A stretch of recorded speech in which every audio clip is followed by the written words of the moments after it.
শিল্প খাতে সংকট গভীর হচ্ছে। সফর সংক্ষিপ্ত করে বুধবার দেশে ফিরছেন প্রধানমন্ত্রী। সরকার একের পর এক মানুষের অধিকার হরণ করছে, অভিযোগ রিজভির।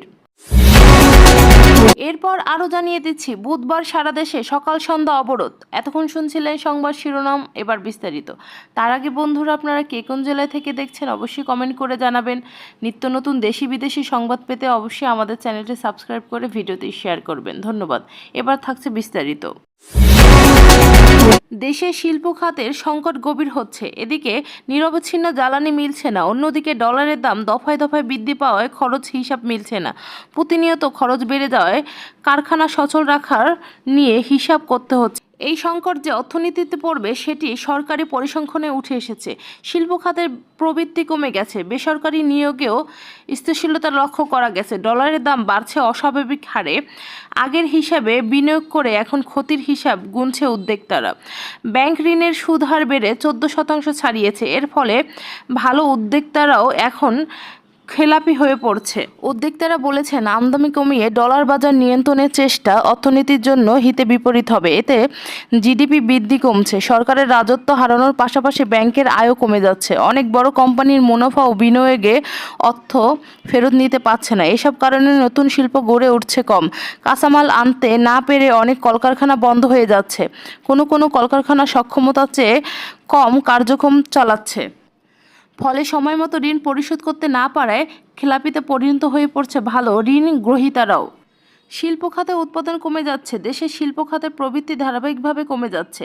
বাংলাদেশের পরিসংখ্যান ব্যুরো বিবিএস তথ্য অনুযায়ী 2020-21 অর্থবছরের দেশের শিল্প খাতে প্রবৃদ্ধি ছিল 10.29%। পরে 2021-22 অর্থবছরে এর হার 9.86% নেমে আসে। তারপর পরের 2022-23 অর্থবছরে নেমে আসে 8.37% এবং সদ্য বিদায়ী বছর 2023-24 অর্থবছরের সাময়িক হিসাব এই হার 6.66% নেমে আসে। অর্থাৎ শিল্পের উৎপাদন ধারাবাহিকভাবে কমে যাচ্ছে। করোনার সময় দেশের অর্থনীতিতে স্থিরতা থাকলেও বিনিয়োগকারীদের প্রত্যাশা ছিল পরবর্তী সময়ে পরিস্থিতির উন্নতি হবে, কিন্তু করোনার পরবর্তী সময়ের বিনিয়োগ পরিবেশন অবনতি হয়েছে। তার প্রমাণ মিলেছে 2023-24 সালের ব্যবসা পরিবেশ সূচকে। 2022 সালে সামগ্রিকভাবে দেশের ব্যবসা পরিবেশের সূচকের 100 নম্বরের মধ্যে স্কোর ছিল 61.95। গত বছর 2023 সূচকের স্কোর কমে 58.75 নেমে এসেছে। অর্থাৎ এক বছরে দেশের ব্যবসা পরিবেশ অবনতি ঘটেছে। ডলারের দর বেড়েছে অস্বাভাবিক হারে। ডলারের আনুষ্ঠানিক দাম এখন 118 টাকা। বছর দুয়েক আগে 2022 সালে মে মাসেও 86 টাকায় ডলার কেনা যেত। খুব দ্রুত মান হারিয়ে টাকার ফল প্রচণ্ড চাপে পড়েছে দেশের শিল্প এবং ব্যবসা বিনিয়োগ। বাংলাদেশ ব্যাংকের হিসাব অনুযায়ী 1971-72 অর্থ বছরে দেশে ডলারের বিনিয়োগ মূল্য ছিল গড়ে 7.30 টাকা। পরবর্তীকালে 1981-82 অর্থ বছরের এ দর বেড়ে হয় 20.6 টাকায়। 1991-92 অর্থ বছরে 38.14 টাকা। 2001-2002 এর অর্থ বছরে হয় 97.43 টাকা। 2011-2012 অর্থ বছরে হয় 79.9 টাকা। 2021-2022 অর্থ বছর ছিল 86.30 টাকা, আর বর্তমানে দর উঠেছে 118 টাকা। এরপরও খোলা বাজারে গতকাল 121 টাকার ডলার কেনাবেচা হতে দেখা যায়। উদ্যোক্তারা বলেছেন, প্রতি বছর ডলারের দাম যে হারে বাড়ছে তাতে বিনিয়োগ সিদ্ধান্ত গ্রহণ কঠিন হয়ে পড়বে। কারণ 10 বছর আগে রেট অফ রিটার্ন হিসাব করে দেখা যায় বিনিয়োগ করেছেন, বর্তমান বাজার মূল্যে সেটি ঠিক থাকছে না। আগের নেওয়া ঋণ এখন বর্তমানে হিসাবে করে সেটা পরিশোধ করা হচ্ছে। আগে একটি কারখানা পরিচালনায় চলিত মূলধন 100 কোটি টাকা লাগলে এখন লাগে 160 কোটি টাকা। কিন্তু কিছু ব্যাংক তার ঋণ গ্রহণ সীমা বাড়াচ্ছে না। অর্থনীতিবিদরা মনে করেন, অর্থনীতির বেশিরভাগ সূচক নিয়েই বর্তমানে দুশ্চিন্তায় রয়েছে। তার মধ্যে বেসরকারি নিয়োগ অন্যতম। অনেক দিন ধরেই সরকারি বিনিয়োগ বাড়লেও বেসরকারি বিনিয়োগ সে তুলনায় বাড়ছে না। অর্থনীতির এই সংকটময় সময়ে বিনিয়োগ দ্রুত গতিতে না বাড়া গেলে নতুন কর্মসংস্থান সৃষ্টিতে বাধাগ্রস্ত হবে, বাড়বে বেকারের সংখ্যা। অন্যদিকে ব্যবসায়ী নেতারা বলেছেন, বিভিন্ন কারণে ব্যবসা খরচ বেড়েছে, তবে ব্যবসা সেভাবে বাড়েনি। মূলধন ঘাটতির কারণে বিদ্যমান ব্যবসা টিকিয়ে রাখাই বড় চ্যালেঞ্জ হয়ে দাঁড়িয়েছে। চীন সফর সংক্ষিপ্ত করে আগামীকাল বুধবার রাতেই দেশে ফিরবেন প্রধানমন্ত্রী শেখ হাসিনা। পূর্ণ নির্ধারিত সূচি অনুযায়ী 4 দিনের দ্বিপাক্ষিক সফর শেষে আগামী বৃহস্পতিবার দেশে ফেরার কথা তার। মঙ্গলবার 9 জুলাই বেইজিংয়ের সেন্ট রেডিস হোটেলে সন্ধ্যায় এক সংবাদ সম্মেলনে এসব তথ্য জানায় পররাষ্ট্রমন্ত্রী ডক্টর হাসান মাহমুদ। পররাষ্ট্রমন্ত্রী জানায়, প্রধানমন্ত্রী চীন সফরের সকল অনুষ্ঠান অপরিবর্তিত রয়েছে। শুধু 11 তারিখ সকালে পরিবর্তে 10 জুলাই রাতে বাংলাদেশের বিমানে একটি বিশেষ ফ্লাইটে ঢাকায় ফিরবেন প্রধানমন্ত্রী। উল্লেখ্য, গতকাল 8 জুলাই সকালে চীনের রাজধানী বেইজিংয়ের উদ্দেশ্যে ঢাকা ত্যাগ করেন প্রধানমন্ত্রী শেখ হাসিনা। 11 জুলাই বাংলাদেশের বিমানে একটি বিশেষ ফ্লাইটে তার ঢাকা ফেরার কথা ছিল।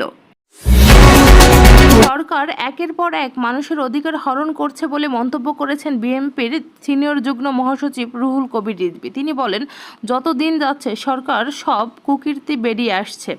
দেশ এক শ্বাসরুদ্ধকর অবস্থা অতিক্রম করছে। আজ মঙ্গলবার রাজধানীর নয়াপল্টনে বিএনপির কেন্দ্রীয় কার্যালয়ে জরুরি সংবাদ সম্মেলনে এসব মন্তব্য করেন তিনি।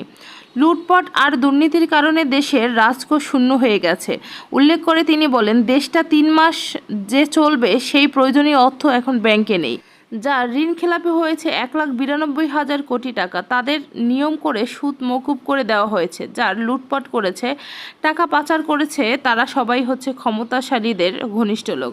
সেই সঙ্গে ছাত্রদল নেতা আতিকুর রহমান রাসেলকে অবিলম্বে তার বাবা মায়ের কাছে ফিরিয়ে দেওয়ার আহ্বান জানিয়েছেন রিজভী। গত 1 জুলাই আতিকুর রহমান রাসেলকে গোয়েন্দা পরিচয় তুলে নেওয়া হয়েছে অভিযোগ করে বললেন তিনি। 8 দিন অতিবাহিত হলেও এখনও তাকে পরিবারের কাছে বা আদালতে হস্তান্তর করা হয়নি।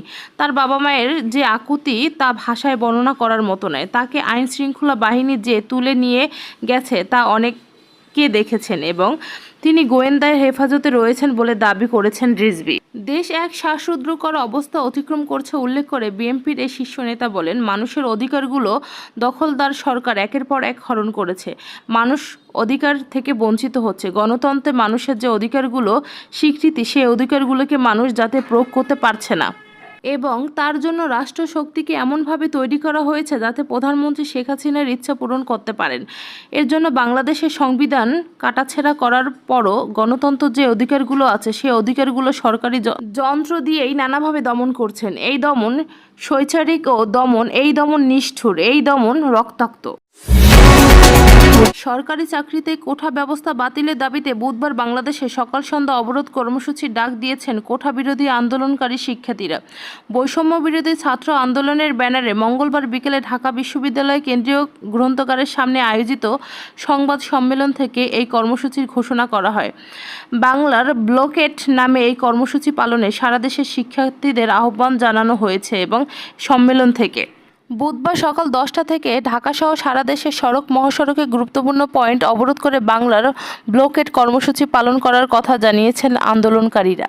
বৈষম্য বিরোধী আন্দোলনের অন্যতম সমন্বয়ক নাহিদ ইসলাম এই সংবাদ সম্মেলনে বলেন, নিজ উদ্যোগে শিক্ষার্থীরা এই আন্দোলনে নামেনি। এই ইস্যুতে সরকার নিশ্চুপ থাকার কারণে এই ধরনের কর্মসূচি দিতে বাধ্য হয়েছে আন্দোলনকারীরা। কোঠা বিরোধী আন্দোলনকারীদের সমাবেশের কারণে রোববার ও সোমবার ঢাকাসহ দেশের বিভিন্ন এলাকায় এমনকি মহাসড়কগুলোকেও ব্যাপক যানজট তৈরি হয়। এ প্রসঙ্গে নাহিদ ইসলাম বলেন, আমরা সাধারণ মানুষের ভোগান্তি করতে চাই না। এই ভোগান্তির দায় সরকারকে নিতে হবে। সরকারের পক্ষ থেকে কোনো আশ্বাস পাইনি বলে আমরা এই আন্দোলন করছি।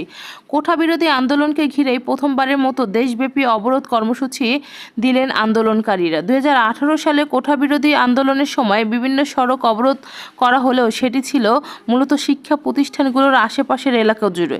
এই সময় দেশব্যাপী এ ধরনের কোনো কর্মসূচি দেওয়া হয়নি। কোঠা বাতিলের দাবিতে সরকারের পরিপত্র স্থগিত করে আদালতের রায়ের বিরুদ্ধে গত 2 জুলাই থেকে আন্দোলনে নামে শিক্ষার্থীরা। 7 জুলাই থেকে তারা বিভিন্ন সড়ক অবরোধ করে বাংলা ব্লকেট কর্মসূচি পালন করে। মঙ্গলবার তারা বাংলা ব্লকেট বন্ধ রেখে গণসংযোগ কর্মসূচি পালন করেন।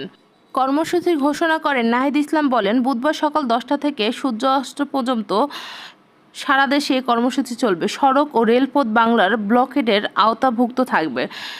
সংবাদ সম্মেলনে আন্দোলনরত শিক্ষার্থীরা জানান, তাদের এই আন্দোলন কোঠা বাতিল নয়, বরং বাস্তবতার সাথে সমন্বয় করে যৌক্তিক সংস্কার শিক্ষার্থীদের এই আন্দোলন গণ আন্দোলনে পরিণত হয়েছে। কৃষক, শ্রমিক, প্রবাসী, রেমিটেন্স যোদ্ধা সবাই সমর্থন জানিয়েছে। আমরা নীতি নির্ধারক, বিশেষজ্ঞ, আইনজীবী, গণমাধ্যম সবার সাথে সমন্বয় করে সিদ্ধান্ত গ্রহণ করেছে। মঙ্গলবার দুই শিক্ষার্থী হাইকোর্টে আপিল প্রসঙ্গে টেনে এই সংবাদ সম্মেলন থেকে জানানো হয়েছে যে যা আপিল করেছে তা এই বৈষম্য বিরোধী আন্দোলনের কেউ নয়। সমন্বয়ক নাহিদ ইসলাম বলেন, আমাদের মূলত দাবি মূলত নির্বাহী বিভাগের কাছে। আমরা শিক্ষার্থীদের সাথেও সমন্বয় করেছি।